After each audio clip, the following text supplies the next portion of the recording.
Happy Monday. It's January 13th, 2020. I'm Lawrence Sam, and this is Money for the Win. I want to welcome you. Today's subject is Wi-Fi, why financial independence.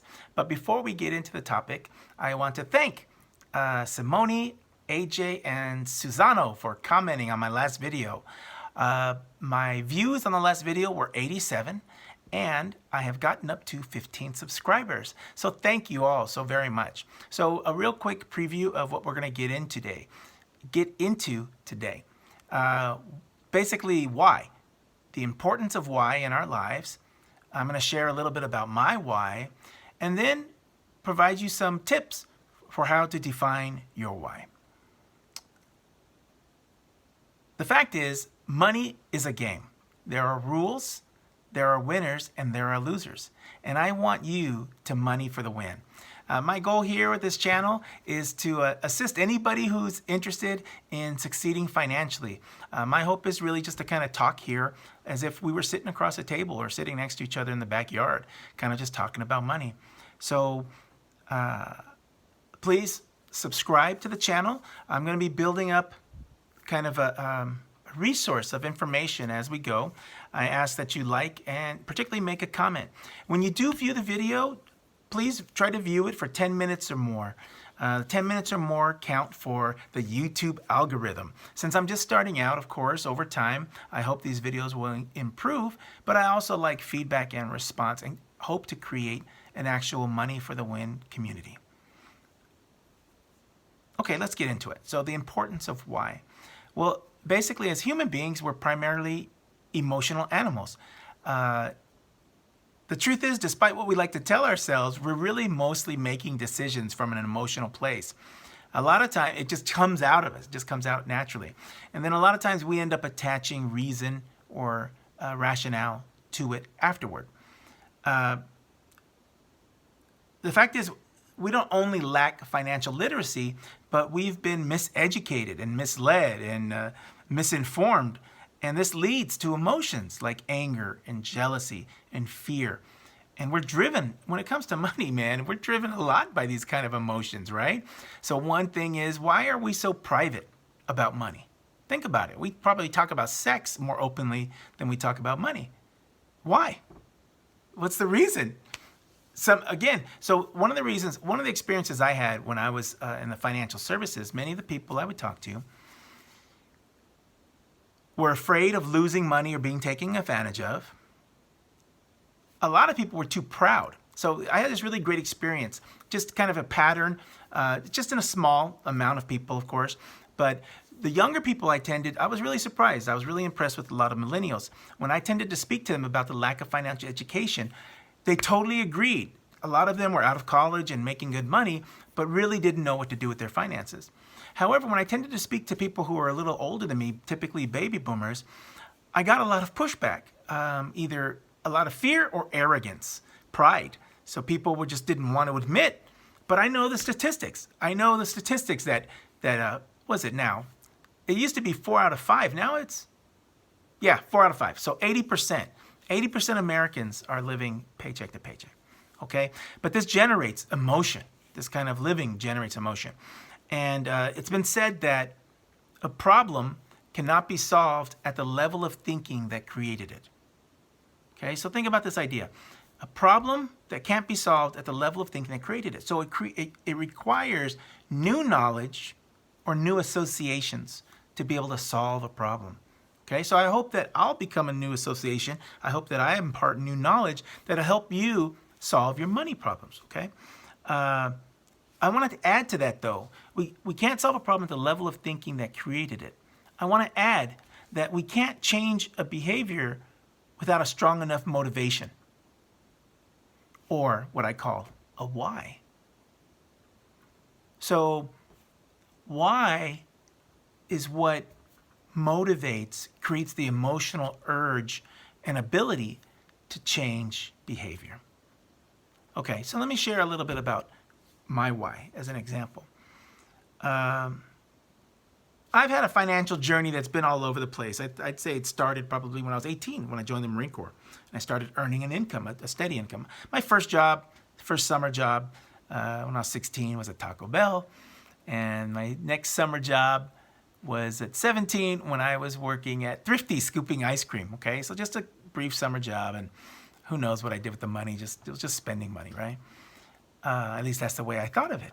I didn't have a money mentor. So I joined the Marine Corps at 18. And all new Marines are required to take this correspondence course. So the Marine Corps has the Marine Corps Institute, the MCI, correspondence course. And we're all required to take this correspondence course on personal finance. Now, I wish I could say that course changed my life, and that's how I got on this kind of complete upward skyrocketing success journey.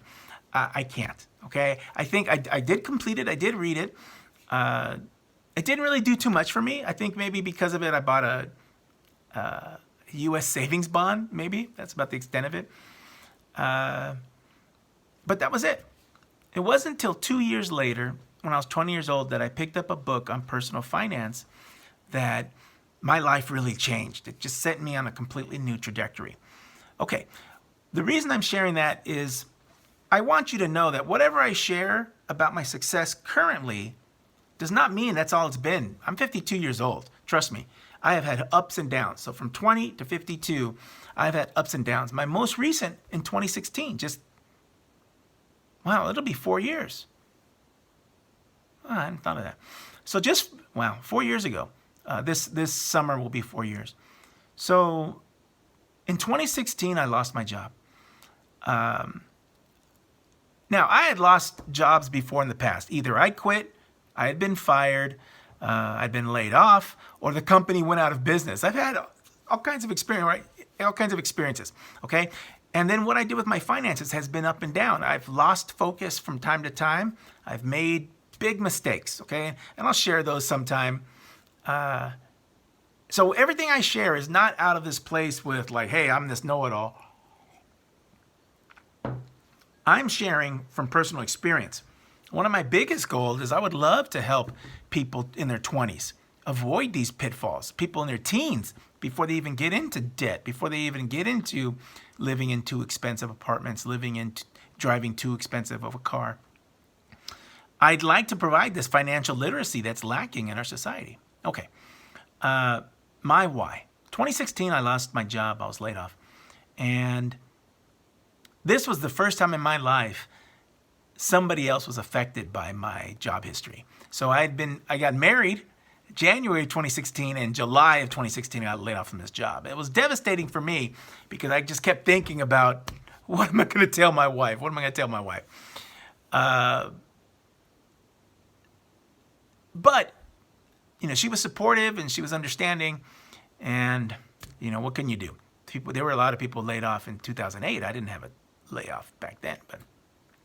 So my why was I was frustrated. I just didn't want to go through this again, where I was in this position where somebody else determined how much I made, whether I worked or not, and just this position of having other people controlling my life. And so that was what launched me to become an entrepreneur. I began a journey in the middle of 2016 as an entrepreneur journey that I followed for 2.5 years. So from 2016 until the end of 2019. So now that it's 2020, I consider myself an employee entrepreneur. I took a job at the beginning of 2019. However, the way I took a job was I was very specific about what I wanted and how I was going to work. So the benefits of what I have at my job play into my entrepreneurial journey. Okay, so my why is to change my life and to exercise control, to provide for my wife, and to achieve a lifestyle that is enjoyable for me. I want to kind of squeeze the juice out of life and make the most of it. And I want to give back. I love helping people, and these are my motivations, okay?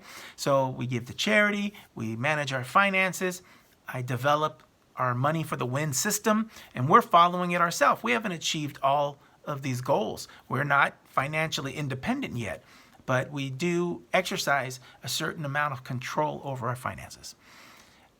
We just met. My wife and I have a monthly or twice monthly financial meeting. We talk about our goals, we talk about our reasons why, we talk about our progress, and we talk about our shortcomings. So let me talk to you a little bit about your why. I want you to think about well, before we get into your why, let me share some info. Okay.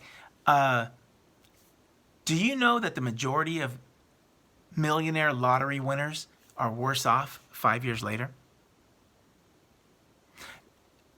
They just haven't lost the million. They're actually worse off than they were when they won the lottery. Why is that? You've also probably heard about musicians, actors, athletes, people who just come into a lifetime's worth of income and then all of a sudden are worse off, are destitute, broke. Contrary to popular belief, financial success isn't just about money. Just here are examples of people who accumulated a lot of money and lost it all. I think part of the reason why is because they didn't have financial literacy and they didn't have a clear understanding of why, what they wanted to do with their finances. So I want you to understand your why. So what is your why? Why is something that it's about what you can do for you and those you care about, okay? Financial literacy is the first step towards financial success. Determining your reasons or your why is crucial towards changing and sustaining the behavior that's necessary for achieving it, okay? So I want you to imagine I have a magic wand.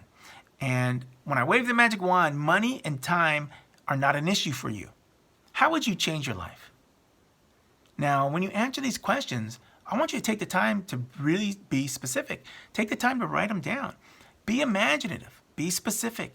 Think about you. Think about yourself, because this is your emotional motivation. Think about the people you care about. Your kids, your parents, your community, your country, whatever. Think about where you work. Do you enjoy it? Do you hate it? Do you despise it? Think about where you live, the community, the house, the conditions. Think about how you spend your time, how much you work, how much time you have to relax, how much you vacation, okay? Unlimited time, unlimited money. So the biggest question is, would anything change? Would you change anything? If the answer is yes, ask yourself, can those changes be brought about because of money? So between where you are now and how you live now and this kind of magic wand dream, would it change as a result of money? So if so, those can be things to work toward. They don't have to all be achieved in life. You can even think of them as stages, right? So sure, I have a dream lifestyle. Let's say a dream house, dream location. Now, I may or may not ever achieve that, but I can make it in my mind. Uh-oh, my wife's garage is pulling into the garage. I'm surprised the dogs aren't barking yet. So put those things into your mind, and the emotion behind, just really tap into that emotion, okay? Now think about your values. What's important to you and the causes you support. Would having unlimited time and money change those things? Okay, I want you to think about the things you don't want in your life. An unhappy work environment, an unsafe neighborhood, overwhelming bills, and so on. Okay? So knowing your why and keeping it in mind can generate the emotion needed to support your money for the win behaviors. Okay? All right. So I do please encourage you to subscribe to this channel. Don't miss my next video. I post on Monday nights. Additionally, when you watch for 10 minutes or more, okay? YouTube has an algorithm. By watching 10 minutes or more, you kind of raise up this video. Share, either post, share, tag, whatever you do. There are other people who can benefit from these things, okay? So today I shared the importance of why. I shared a little bit about my why, and I talked a little bit about how to develop your own why. Please comment below. Let me see. Let me ask you, did you come up with a goal for 2020? What was last week's? Last week's was, I can't remember last week's. Well, anyway, so if you have a why, can you think of a why? What motivates you to do better with your finances? And the last week was, the first week was a New Year's goal, New Year's resolutions. Any New Year's resolutions, and last week was achieving goals. So comment below, tell me share one why, or just one sentence, or share with me one goal you have, okay? Next week, next Monday, I will have what's called Found Money. So tune in. That'll be January 20th. Okay, now I have my official disclaimer. I put it in writing, okay? So at this point, this and all my videos are for entertainment purposes only. While it's my intention to provide accurate and authoritative information on the subject of personal finance, these videos are shared with the understanding that I'm not engaged in rendering legal, accounting, financial, or other professional services by creating and posting these videos. As each individual's situation is unique, questions relevant to personal finances and specific to the individual should be addressed to an appropriate professional. I specifically disclaim any liability, loss, or risk which is incurred as a consequence, directly or indirectly, of the use and application of any of these contents of these works.